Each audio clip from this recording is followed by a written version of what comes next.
கர்த்தருடைய பரிசுத்த நாமத்துக்கு மகிமை உண்டாவதாக.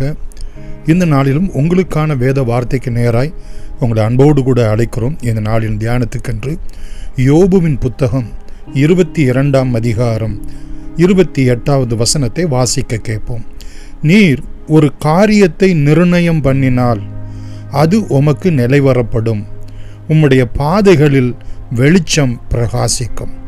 பிரியமானவர்களே, இந்த ஒரு வேத வசனம் எலிபாஸ் யோபுவை பார்த்து சொல்லக்கூடிய ஒரு வசனம்.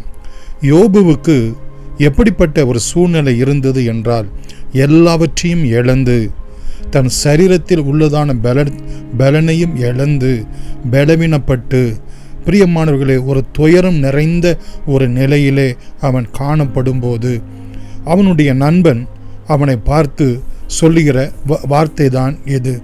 நீர் ஒரு காரியத்தை நிர்ணயம் பண்ணினால், நினைத்தால், செய்ய வேண்டுமென்று நீர் திட்டம் பண்ணினால் அது உமக்கு ஆகும், நிலைவரப்படும், உம்முடைய வாழ்க்கையின் பாதைகளிலெல்லாம் வெளிச்சம் பிரகாசிக்கும் என்கிற ஒரு நம்பிக்கை, ஒரு விசுவாசம் உள்ள ஒரு வார்த்தையை இங்கே அவன் சொல்லுகிறதை நாம் பார்க்கிறோம்.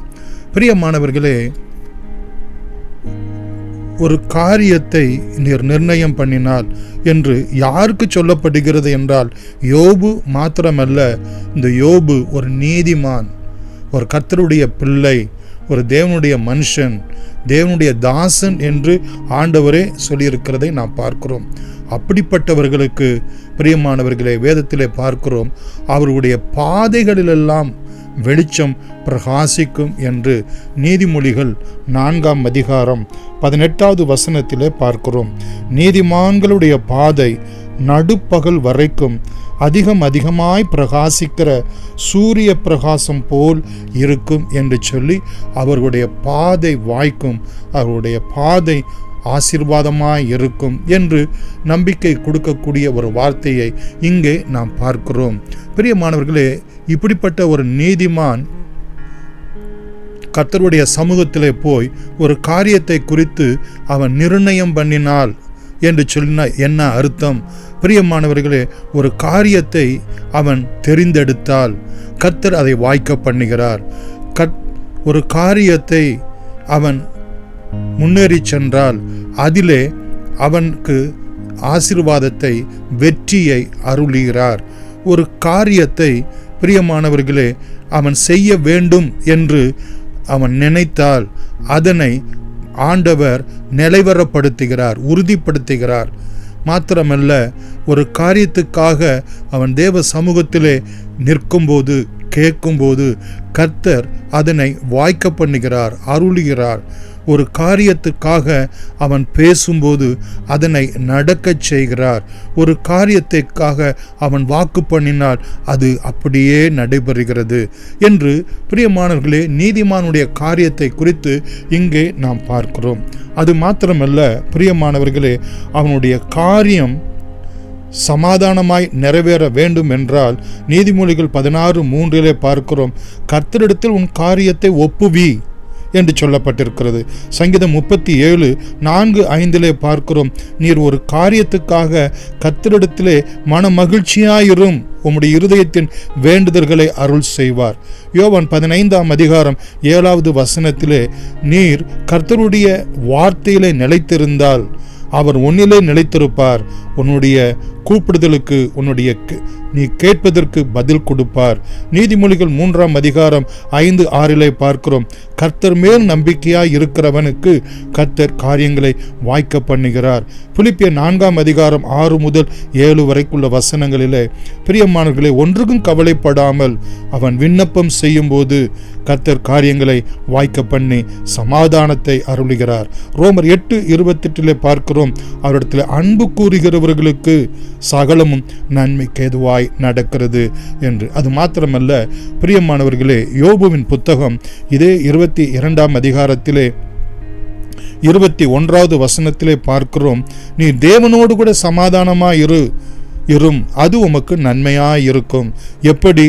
ஒரு நீதிமானுடைய காரியம் அங்கே நிலைவரப்படுகிறது நிர்ணயம் பண்ணினால் என்பதை குறித்து இங்கே நாம் பார்க்கிறோம்.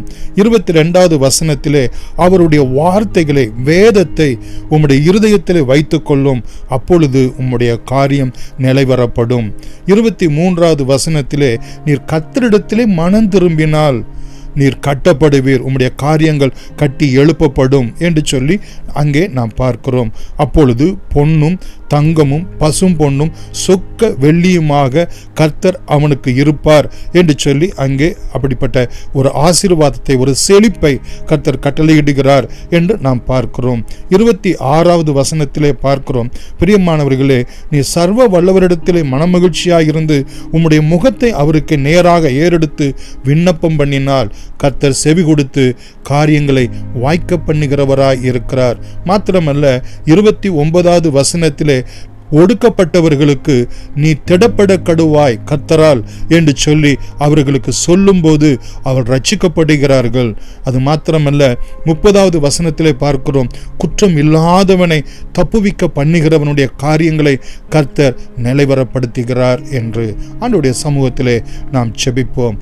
அன்புள்ள இயேசு சாமி, இந்த அருமையான வேளையிலும் ஆண்டவரே, எங்களுடைய காரியங்கள், எங்களுடைய தீர்மானங்கள், எங்களுடைய வேண்டுதல்கள் ஆண்டவரே யாவற்றையும் நாங்கள் உம்முடைய சமூகத்திலே ஒப்புவிக்கும் போது அது இயேசுவின் நாமத்தினாலே ஆம் என்றும் ஆமேன் என்று நிலைவரப்படத்தக்கதாக எங்களுடைய வாழ்க்கையின் ஒவ்வொரு பாதைகளிலும் வெளிச்சம் பிரகாசிக்க உம்மோடு கூட நாங்கள் சமாதானமாக இருக்க, உம்முடைய வார்த்தைகளை இருதயத்திலே வைத்துக்கொள்ள, உம்முடைய சமூகத்திலே நித்தமும் மனம் திரும்புகிறவர்களாய், உம்முடைய சமூகத்திலே மனம் மகிழ்ச்சியாயிருந்து உம்மை நோக்கி பார்க்கிறவர்களாய் ஆண்டவரே நாங்கள் மற்றவர்களையும் திடப்படுத்தவும் குற்றமில்லாதவர்களையும் தப்புவிக்கவும் பண்ணும்போது எங்களுடைய காரியங்கள் எல்லாவற்றையும் நீர் நிலைவரப்படுத்துகிறவராய் இருக்கிறீர்.